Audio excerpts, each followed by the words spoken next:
আচ্ছা, আপনি কি ওয়ারেন বাফেটের কথা কখনো শুনেছেন? যদি নাও শুনে থাকেন, আজকের ভিডিওতে আমি এমন এমন তথ্য দিব তার ব্যাপারে আপনি শুনলে অবাক হয়ে যাবেন। বর্তমান সময়ে ওয়ারেন বাফেটের সম্পত্তির পরিমাণ হচ্ছে প্রায় 136 বিলিয়ন ইউএসডি ডলার, যা কিনা কিছু দেশের জিডিপির থেকেও বেশি। তারপর আমাদের পাশের দেশের দিকে যদি তাকান, সেখানে রয়েছে রাকেশ ঝুনঝুনওয়ালা, যার বর্তমান নেটওয়ার্থ হচ্ছে 6.3 বিলিয়ন ইউএসডি ডলার। রাকেশ ঝুনঝুনওয়ালাকে ভারতের ওয়ারেন বাফেট বলা হয়। তারা তাদের এই সম্পত্তিগুলো করেছেন শেয়ার মার্কেটে ইনভেস্টের মাধ্যমে। যে শেয়ার মার্কেট হচ্ছে গভীর কুয়া। আমরা যারা রয়েছি, যারা ইন্টারন্যাশনাল ফাইন্যান্সিয়াল নিউজগুলো ফলো করি, আমরা জানি একটা দেশের জন্য শেয়ার মার্কেট কত বেশি গুরুত্বপূর্ণ। শেয়ার মার্কেটের উত্থান পতনের মাধ্যমে বোঝা যায় যে সে দেশের অর্থনীতির অবস্থা। কিন্তু যখন আমরা আমাদের বাংলাদেশের দিকে তাকাই, তখন আমরা দেখতে পাই একদম ভিন্ন চিত্র। বাংলাদেশের শেয়ার মার্কেটে শুধুমাত্র রয়েছে হাহাকার আর হচ্ছে নানান ধরনের ঝামেলা। বর্তমান সময়ে যদি আপনি বাংলাদেশের শেয়ার মার্কেটের নিউজগুলো ফলো করেন, তাহলে আপনি দেখবেন যে প্রতিদিনই যারা শেয়ার মার্কেটে ইনভেস্ট করতো বা ব্যবসা করতো, তারা এই ব্যবসা ছেড়ে বের হয়ে যাচ্ছে। এমনও দেখা গিয়েছে অনেক শেয়ার ব্যবসায়ী যারা ছিলেন, তারা ঋণে পড়ে বা লোন নিয়ে এখন বিপদে পড়ে আছে। তারা আত্মহত্যার পথও বেছে নিচ্ছে অনেকে। কিন্তু অন্যদিকে যখন আমরা বাইরের দেশগুলোতে দেখি, তখন দেখি এই শেয়ার মার্কেটে শেয়ারের উত্থানের কারণে তারা ধনী থেকে ধনী হচ্ছে। কিন্তু বাংলাদেশে আমরা এরকম কোনো রেগুলেশন দেখতে পাই না।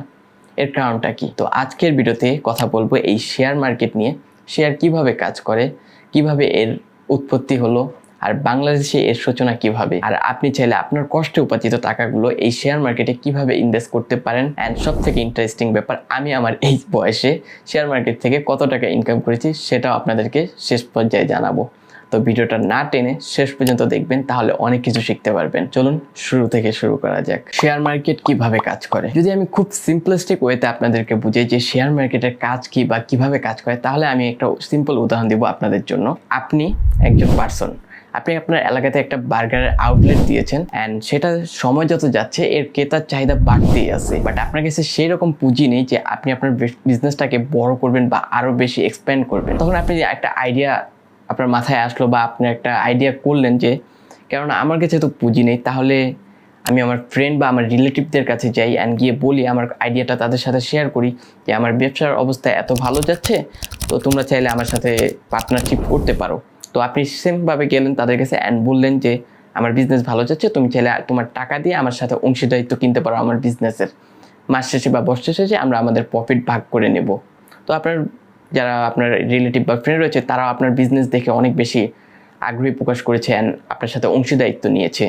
তো তারাও আপনার ব্যবসায় এখন একটা অংশীদার হয়ে গেছে, আর আপনি আপনার মতো পুঁজিও পেয়ে গেছেন আপনার বিজনেসটাকে এক্সপ্যান্ড করার জন্য। ঠিক সেমভাবেই এই জিনিসটাই আরও বড় পরিসরে করে থাকে শেয়ার মার্কেট। এখানে যেরকম আপনি আপনার রিলেটিভ বা ফ্রেন্ডের কাছে গিয়েছেন, ঠিক সেইভাবে আপনি আপনার যে সার্ভিস দিচ্ছেন বা যে প্রোডাক্ট বিক্রি করতেছেন, সেই প্রোডাক্ট নিয়ে আপনি আপনার শেয়ার মার্কেটে যাবেন অ্যান্ড প্রতিটা সাধারণ জনগণ আছে তাদের সামনে আপনার বিজনেসটাকে তুলে ধরবেন। এরপর তাদের দায়িত্ব, তারা যাচাই বাছাই করে যদি দেখে যে আপনার উপর ইনভেস্ট করা তাদের জন্য ভালো হবে, তাহলে তারা আপনার কোম্পানির শেয়ার কিনবে। কিভাবে শেয়ার মার্কেটের যাত্রা শুরু হলো? তো আজ থেকে প্রায় 400 বছর আগে ডাচ ইস্ট ইন্ডিয়া কোম্পানি নিজেদের অজান্তে এই শেয়ার মার্কেটের কালচার শুরু করে বসে। এই ডাচ ইন্ডিয়া কোম্পানির উৎপত্তি ছিল বর্তমান যে নেদারল্যান্ড রয়েছে সেখানে। এই ডাচ ইস্ট ইন্ডিয়া কোম্পানির কাজ ছিল তারা বিজনেসের উদ্দেশ্যে বিভিন্ন জায়গায় জায়গায় এক্সপ্লোর করতো অ্যান্ড সেখানে গিয়ে বিজনেস করতো। তো দেখা গেল যে একটা জাহাজ সেই সময় ছাড়ার জন্য অনেক বেশি খরচ বহন করতে বা কস্টলি হতো, যা একার পক্ষে তখন ডাচ ইস্ট ইন্ডিয়া কোম্পানি নেওয়া সম্ভব ছিল না। যার কারণে তারা একটা আইডিয়া বা ফোন দিয়ে আসলো যে কিভাবে এটা সহজ করা যায়। তো তারা চিন্তা করলো যে সেই সময় নেদারল্যান্ডের যে এলিট পার্সনগুলো রয়েছে তাদের কাছে গিয়ে তাদের থেকে ইনভেস্টমেন্ট নিয়ে তাদের বিজনেস কন্টিনিউ করা। তো সেই কাজটাই তারা করলো, তারা তাদের থেকে ইনভেস্টমেন্ট নিয়ে এখানে বিজনেস করা শুরু করলো। কিন্তু দেখা গেল সব থেকে রেগুলেশন জিনিসটা তখন হলো যখন এই বিজনেস থেকে মুনাফা বা প্রফিট হওয়া শুরু করলো অ্যান্ড এলিট ক্লাস পার্সনগুলো আরও ধনী হওয়া শুরু করলো। তখনকার যে সাধারণ মানুষ রয়েছে তাদের চোখে পড়ে অ্যান্ড তাদের মধ্যে এই ইনভেস্টমেন্টের কালচারটা আস্তে আস্তে ঢুকতে শুরু করে অ্যান্ড তারাও এই ডাচ ইন্ডিয়া কোম্পানিতে ইনভেস্ট করা শুরু করে। দেখা গেল এরপর একটা ইতিহাস হয়ে গেল। বর্তমান সময় যে গুগল বলেন, অ্যাপেল বলেন, স্যামসাং বলেন, আরো নামি দামি যে কোম্পানিগুলো রয়েছে সেগুলোকে কম্বাইন করে যে ভ্যালু দাঁড়ায়, ঠিক সেই ভ্যালুই এই 400 বছর আগে এই ডাচ ইস্ট ইন্ডিয়া কোম্পানির হয়ে গিয়েছিল। তো এখান থেকেই শুরু হয় শেয়ার মার্কেটের যাত্রা। কিন্তু এখন কথা হলো বাংলাদেশে এর যাত্রা কিভাবে হলো। বাংলাদেশের যাত্রা ছিল আরো অসাধারণ। বাংলাদেশে এক প্রকার বাধ্য হয়েই স্টক মার্কেটটি খুলতে হয়। এর কারণটা হচ্ছে সেই সময় ছিল ইস্ট পাকিস্তান আর ভারতের মধ্যে অনেক বেশি দ্বন্দ্ব ছিল, যার কারণে পাকিস্তানি কোনো কোম্পানিকে কলকাতার যে শেয়ার মার্কেট ছিল সেখানে ট্রেড করতে দেওয়া হতো না, যার কারণে বাধ্য হয়ে বাংলাদেশে তখন শেয়ার মার্কেট ওপেন করতে হয়। আর সেইটা ছিল 1954 সাল 28শে এপ্রিল। তখন সেই শেয়ার মার্কেটের নাম রাখা হয় ইস্ট পাকিস্তান শেয়ার এক্সচেঞ্জ। তারপর সেই থেকে 10 বছর পর এর নাম চেঞ্জ করে রাখা হয় ঢাকা স্টক এক্সচেঞ্জ। সেটা ছিল সাল 1964। তো তারপর আবার যুদ্ধ লেগে যায়। যুদ্ধ লাগার পর সেই শেয়ার মার্কেট অফ হয়ে যায়। অফ হওয়ার পর যুদ্ধ শেষ হওয়ার যখন আমরা বিজয় হয়ে বাংলাদেশ হই, তারপর প্রায় 5 বছর পর আবার স্টক মার্কেট ওপেন করা হয়। এর নাম ছিল Dhaka stock exchange. And then আস্তে আস্তে সেটা চেঞ্জ করে আমাদের বর্তমান যে মতিঝিল রয়েছে সেখানে নিয়ে আসা হয়।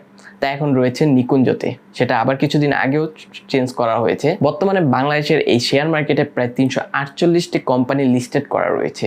আর এর মার্কেট ক্যাপ হচ্ছে প্রায় 57 মিলিয়ন ইউএসডি ডলার। আমাদের শুধু একটাই যে ঢাকাতেই রয়েছে এমন না, আমাদের পার্বত্য অঞ্চল চিটাগাংও আরেকটি স্টক ব্রোকারেজ হাউস রয়েছে, যেটা হচ্ছে সিএসসি বা বড়ভাবে বলতে গেলে চিটাগাং স্টক এক্সচেঞ্জ। তো আপনি তো জানলেন যে এর ইতিহাস। তো এখন আপনার মনে বলতেছে যে আমি তো জানি, তাহলে আমি কেন না ইনভেস্ট কিভাবে করব সেটা জানতে পারি।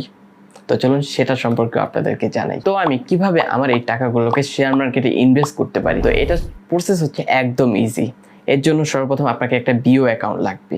অ্যান্ড বিও অ্যাকাউন্ট হচ্ছে এক ধরনের ব্যাংক অ্যাকাউন্টই বলতে পারেন, খুব ইজিভাবে যদি বলি।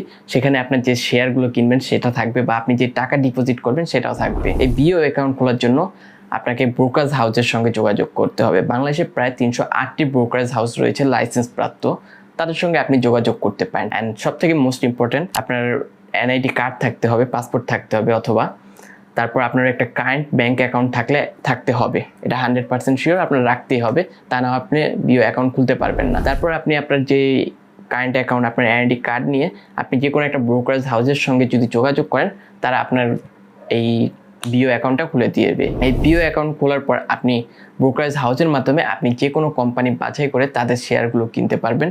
অ্যান্ড সেই শেয়ারগুলোই আপনার এই বিও অ্যাকাউন্টে থাকবে। স্ক্যাম বাংলাদেশের শেয়ার মার্কেটের সব থেকে বড়। তো চলুন যাওয়া যাক সেই চ্যাপ্টারে।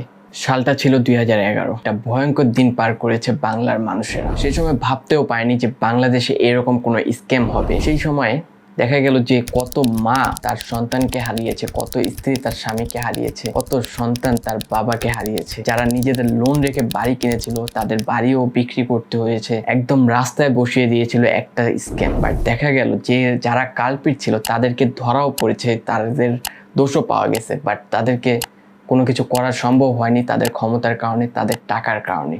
শেয়ার মার্কেট খুবই ভয়ঙ্কর জায়গা, আবার সব থেকে সুন্দর জায়গা রয়েছে। সেই সময় এই স্ক্যামটা কিভাবে হয়েছিল আপনি জানলে হতবাক হয়ে যাবেন। বাংলাদেশের শেয়ার মার্কেটে কিছু ক্যাটাগরি রয়েছে শেয়ারের। একটা হচ্ছে এই ক্যাটাগরি শেয়ার, যেটাকে বলা হয় সব থেকে ভালো ক্যাটাগরি। অ্যান্ড আরেকটা হচ্ছে জেড ক্যাটাগরি শেয়ার, যেটাকে বলা হয় সব থেকে খারাপ ক্যাটাগরি। এমনও বলা চলে যেতে পারে যে এই কোম্পানিগুলো এক্সিস্ট করে কিনা তাও নিয়ে অনেকের সন্দিহান রয়েছে। জাস্ট দামি কিছু কোম্পানি তৈরি করে রেখে দেয় কিছু অসাধু ব্যবসায়ী। জেড ক্যাটাগরির যে শেয়ারগুলো রয়েছে সেগুলোর দাম হয় সব থেকে কম, হয়তো বা 1 টাকা 2 টাকা 5 টাকা এরকম। কিন্তু যে অসাধু ব্যবসায়ীদের কালো নজর পড়েছিল এই শেয়ার মার্কেটে, তারা করেছে কি এই জেড ক্যাটাগরির শেয়ারগুলোকে নিয়েই ম্যানিপুলেশন করা শুরু করে। যদি আপনি ম্যানিপুলেশন সম্পর্কে ভালোভাবে বুঝতে চান তাহলে আমি আপনাদেরকে একটা ওয়েবসাইট সাজেস্ট করতে পারি, সেটা হচ্ছে হার্টসাত মেটা স্ক্যাম 1992। এখানে খুব সুন্দরভাবে বোঝানো হয়েছে যে কিভাবে স্টক ম্যানিপুলেশন করা হয়। তো দেখা গেল যে এই স্টকগুলোকে ম্যানিপুলেট করে তারা 5 টাকার শেয়ারকে 150 টাকা বানিয়ে দিচ্ছে। আর আমরা সাধারণ মনের মানুষ, তা আমরা যখন দেখি যে একটা ভালো কিছু হচ্ছে তখন আমরা সেখানে চলে যাই, চিন্তা করি যে 2টা পয়সা যদি কামাই করতে পারি তাহলে তো ভালোই হয়, পরিবার নিয়ে চলতে পারবো। সেই নরম মন নিয়ে আমরা এসে পড়েছি এই শেয়ার মার্কেটে ইনভেস্ট করার জন্য। বাট দেখা গেল সেই ভয়ঙ্কর দিন। এই অসাধু ব্যবসায়ীগুলো তাদের কাজ করার পরে এই শেয়ারগুলোকে আবার যেখান থেকে নিয়েছে তার থেকেও নিচে নামিয়ে দেয়, যার কারণে দেখা যায় বাংলাদেশের শেয়ার মার্কেটের সব থেকে ভয়ঙ্কর দরপতন। যেই পার্টটার জন্য সবচেয়ে বেশি অপেক্ষা করেছেন সেই পার্টটা আপনাদের সামনে নিয়ে আসলাম। আমি এই শেয়ার মার্কেট থেকে কত টাকা ইনকাম করেছি। তো আমি এই শেয়ার মার্কেটে ইনভেস্ট করেছিলাম প্রায় 10,000 টাকার মতো। তো চলুন আপনাদেরকে ডেস্কটপে নিয়ে যাই এবং সুন্দর করে বুঝিয়ে শুনিয়ে দেখাই। তো আমি সর্বপ্রথম 2টা কোম্পানির শেয়ার কিনেছিলাম। একটা হচ্ছে স্কয়ার ফার্মা, সেখানে 10টা শেয়ার কিনেছিলাম। আর হচ্ছে আপনার একটা সিমেন্ট কোম্পানির শেয়ার কিনেছিলাম। সিমেন্ট কোম্পানির শেয়ারগুলো আমি প্রায় অ্যাভারেজে 70 টাকা করে পড়েছিল শেয়ারগুলো। সেগুলো আমি কিনেছিলাম প্রায় 136টা শেয়ার, যেগুলো কিনতে আমার পড়েছিল প্রায় 8,300 কত টাকা যেন, আমার মনে নেই। বাট সেই শেয়ারগুলো বর্তমানে 59 টাকা করে, যার কারণে আমি প্রায় মাইনাসে রয়েছি 2,000 টাকার মতো। তারপর আমি হ্যাপি, কারণটা হচ্ছে বর্তমানে রাইট নাও 3 দিন আগে বা 4 দিন আগে আমি এক্সপিরিয়েন্স করার জন্য এই শেয়ার মার্কেটে পা দিয়েছিলাম, বাট আমি আমার এই সিমেন্ট কোম্পানি থেকে 300 টাকার ডিভিডেন্ড পেয়েছি, যা আমার লাইফে ফার্স্ট ছিল। বাট আমি এক্সপিরিয়েন্স করতে চেয়েছিলাম অ্যান্ড এক্সপিরিয়েন্সটা আমার ফুলফিল হয়েছে অ্যান্ড আমি 300 টাকা ইনকাম করতে পেরেছি এই শেয়ার মার্কেট থেকে। শেয়ার মার্কেট থেকে ইনকাম করা সম্ভব, এটা আমি এখন বুঝতে পারি। বাট অলওয়েজ একটাই কথা থাকবে যে বি কেয়ারফুল, যাচাই বাছাই করে তারপরে ইনভেস্ট করবেন। কারণ আমি 300 টাকা ঠিকই পেয়েছি, বাট আমার এখানে মাইনাসে রয়েছে 2,000 টাকা। আমি 10,000 টাকা ইনভেস্ট করেছিলাম, এখন আমার কাছে রয়েছে সেই মুনাফায় 8,000 টাকা। এতে বলতেছি, যদি আপনাদের এই ভিডিওটা ভালো লেগে থাকে, এরকম ভিডিও সামনে আরও পেতে চান, তাহলে কমেন্ট করে জানাতে পারেন অ্যান্ড কীরকম হয়েছে ভিডিওটা সেটাও কমেন্ট করে জানাবেন।